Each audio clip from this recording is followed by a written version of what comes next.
Hi, and welcome to the Keys to Therapy. So, today's episode is all about how to help clients process things between sessions, which really boils down to what type of homework do you give clients. So, I had somebody request this topic for an episode, which is really cool. So, thank you for having done that. It gave me an easy week to be able to pull that out. But yeah, so I think for therapists, a lot of the time, especially in grad school, we get talked to about like what things to do in session, but maybe not always what to do in between sessions, which sometimes it puts a lot of pressure on us to really like deliver in the session and to have like these big breakthroughs and all of this, like these big, I guess, expectations for us and for the clients, actually. Now that I think about it, we expect that because we put pressure on ourselves sometimes. And then they expect that because that's what they're hoping that will unlock something for them. And I think sometimes like media portrayals of therapy make it feel like you're going to walk away with this huge revelation. And although that can happen sometimes in sessions, it's definitely not in every session. And I think sometimes as therapists, if you don't set up the expectation for clients about what therapy is going to look like and how much of the work actually happens outside of the therapy room, then you're really not doing the client a service or you. Because, I mean, if you think about it, if they're in your office an hour a week or every other week, that's not a lot of time. So in order to help them make the most of the sessions, but then also process what is going on in between sessions and really build on the skills that you guys are talking about within those appointments, you want to be able to assign some sort of homework or thought activity or something that is going to really build on what you were talking about in sessions or how to prepare for the next one. So I think the question that I got specifically was like, how do you help clients process emotions after a session? But this is the same thing. It's the same answer for all of that. And really what it boils down to, like I said earlier, is homework. I think there needs to be an expectation. There be some sort of homework for therapy sessions because, again, that's where most of the work happens. So I would say in your intake session with a client, definitely let them know that that's part of the process for you, that you are going to expect them to implement some of the strategies that you are talking about in sessions, to learn more, to be open to more, to take notes about things, something along those lines, because there will be some clients who are avoidant and that hour in the session with you is the only time they're really working on things. And there's going to be some people who are so busy that they're not really giving it thought in between sessions, which isn't going to help them get the most out of the appointments with you. And I think there's some people who just don't know what to do between sessions. So if you can give them a little bit of guidance, you're really going to help them get the most out of the therapy sessions, and you're going to help them really potentially propel their progress a little bit forward faster than other people would because they are doing the work in between. So now for homework, sometimes it's confusing for therapists to figure out what to assign because you don't want it to feel like school where you're just like giving busy work. You want it to be something that's relevant to the way that you work and what you're working on. So homework could be all kinds of different things for you. It all depends on your strategy, the client, what realistically you think that they can or will do, and what would help you the most in sessions with them. So typically, I think there's kind of like easy homework to hard homework. So on the easier path, what I would suggest, this is something I tell every single one of my clients actually, is during the intake, I let them know that as far as like my expectations for therapy, when I'm going over policies and stuff like that, I explain to them that part of what I think would help them get the most out of sessions and would be the most beneficial for our time and for me to help them would be for them to have some sort of note in their phone or journal or something where they're keeping track of the thoughts and the things that happen in between sessions that they want to discuss. I want people to come into therapy prepared. I don't want them to expect me to do all of the work because I don't even know what's gone on to know what's the most pressing. And I've seen clients before who, they come in and they're like, I'm not really sure what to work on. And then we start talking about something. And then 40 minutes in, I'm like, okay, is there anything else? And they're like, actually, there's this big issue. And that's really where we should have started. So if they're not giving that thought about what's really important for them to talk about, but like between sessions, then they may get the light bulb moment in the middle of it, and now we just use all this time on something else that maybe wasn't as relevant, or wasn't something that needed to be focused on like today, and this other thing is more pressing. So you want to be able to have clients come up with, like I said, some sort of list of things that they want to address. The other benefit of that is, I swear, I will see a client, say on like a Tuesday, and some crazy thing goes down in their life the next day, and now I don't see them again for a week or two. It's almost a guarantee that that is what's going to happen. So you really want them to have notes about whatever it is they're thinking, feeling, the situation, screenshots, whatever it's going to be, to bring to the session. So if they have that designated place to put them, I guess I typically tell clients to do a note in their phone, because most people have their phones constantly and they're on them often. So it's a little bit easier than for carrying something around like a journal that they're going to forget or they might not have accessible.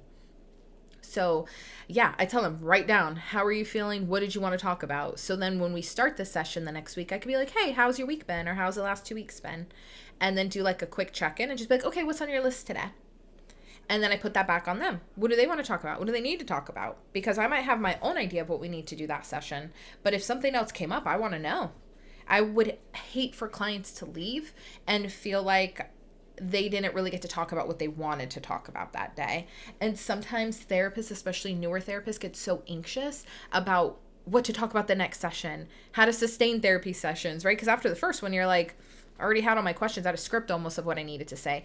Now what do I do for all of these subsequent sessions? Especially if there's not like a major crisis that the client's wanting to work on right then. It's just some life stuff or some past stuff.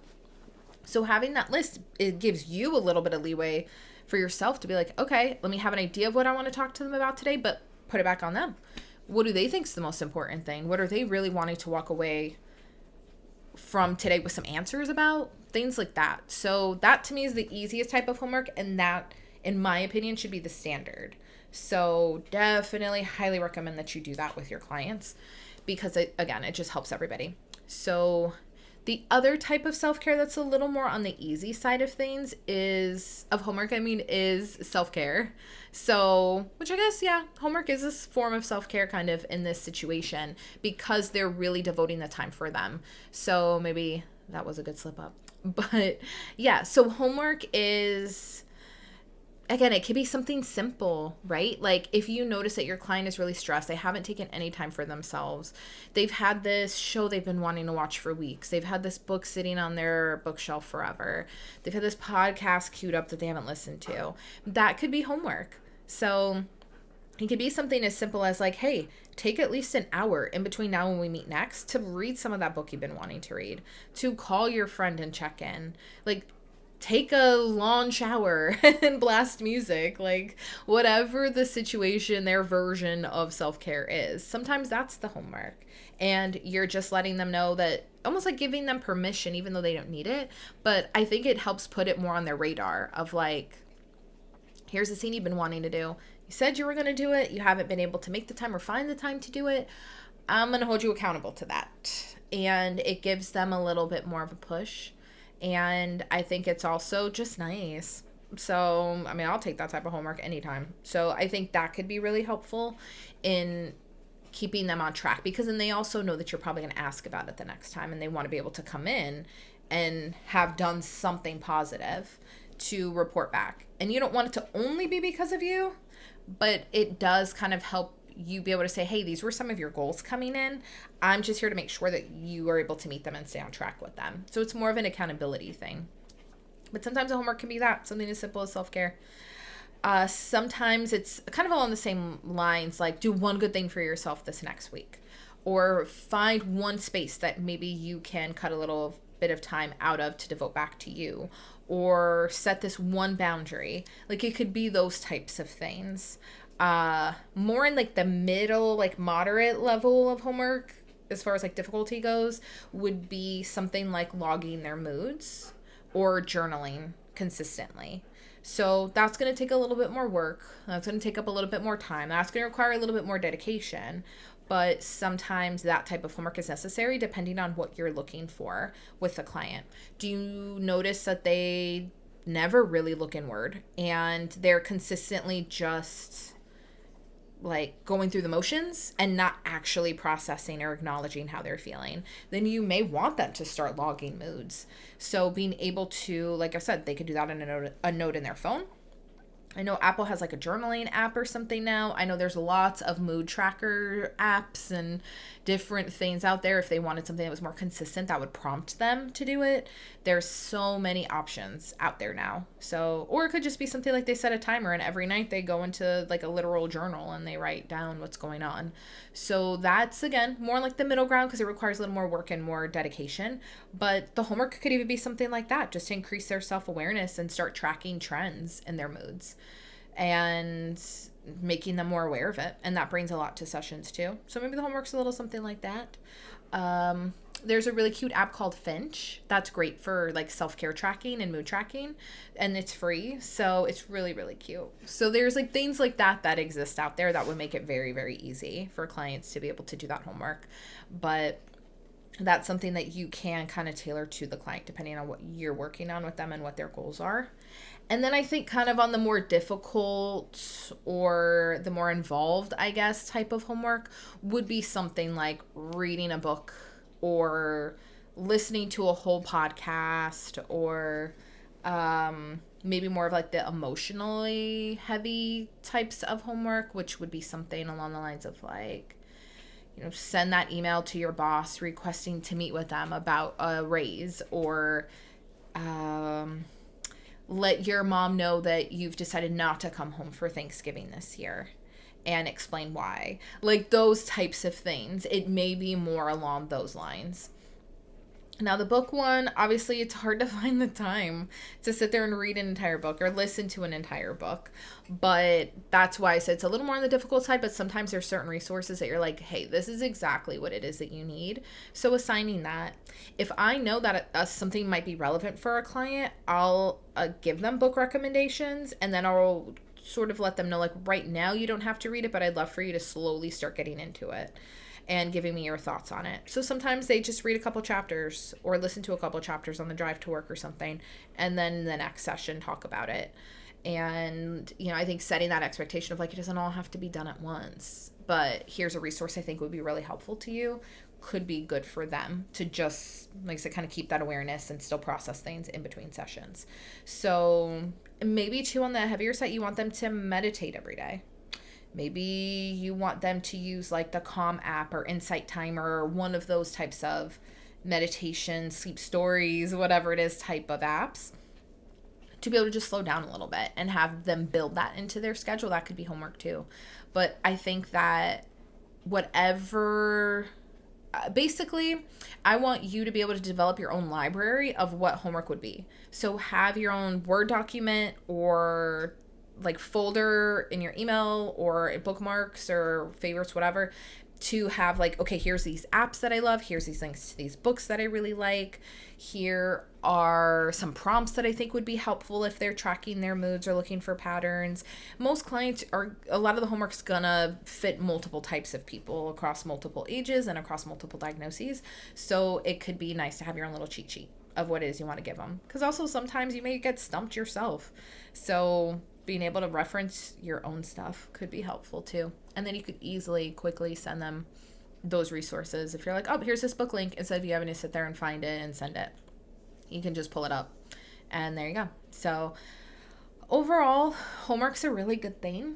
Even though we've all hated homework for most of our life, in this scenario, I really genuinely think that clients will not get the most out of therapy unless they have some sort of homework, even if all that is a note in their phone about what they want to talk about. You want them somewhere in that time period between sessions to think about what they want to work on, to process how they feel, to identify what goals they're meeting or what new goals that they've figured out that need to be met. So you want them to think about therapy. You want them to do some of that inner work. All of that stuff happens in between sessions. And an hour a week or every other week is just not going to cut it as far as progress. So to recap, be able to identify multiple types of homework that you would feel comfortable using, that you would love recommending, that you feel like fit your style and the clients that you see. Have your little cheat sheet ready. Set the expectation for clients at the consult or at the first appointment to just be like, hey, here's what I'm asking of you. So I would love for you to be able to do some of the work between sessions. Here's the reasons why, here's how it's helpful, and here's some options. What fits you? Or here's what I would expect, whatever way you want to put it, depending on who you see and how you work. And I think also what could be helpful as a therapist is sometimes when you're doing someone's note, especially if you see them like every 2 weeks or you've got a ton of clients on your caseload, you might not remember the homework you assigned to them. You may remember the content of the entire session. You may remember quotes that they read to you from text messages they needed to process, but you might not even remember what homework you gave them. So a tip for therapists always is in your note, if there's something you're like, I gotta follow up with this next time, write a little sentence in your note at the end. So asked client to log moods for the next week to discuss next session. You know, put a little blurb like that in there, or something along the lines of emailed client list of mood trackers and we'll follow up next session. So things like that, that when you review their note before you see them next, it helps spark your memory. And you could start with that. Like, hey, how's the last week been or last 2 weeks been? Have you been able to look into any of the apps we talked about? And then go from there. And if they haven't, figure out why. Some clients avoid homework. Some of them don't. Like I said, they may be avoided and they may be really busy, or this may be part of the reasons that they're coming in is like they're not really processing their emotions. So that might also, if they're continuously avoiding the homework or not doing it, that might give you some room to, it might be like a sign of a bigger issue, or it might give you some room to kind of like dig into, to be like, what's going on here? Why is this an issue? Because if I'm seeing it, I bet it's showing up in other places. So yeah, lots of benefits. So homework, good. It's not as bad as it was when we were all younger. It will be okay. It's actually really necessary for growth. So I hope that helped you today to kind of figure out a couple little cheats to be able to get your clients moving, to get you some stuff to talk about in sessions and some resources that you can build on with them. But highly recommend. Homework's where it's at in therapy. Well, subscribe to my channel. Stay up to date with other episodes that are coming, and I will hopefully see you soon. Thank you. Bye.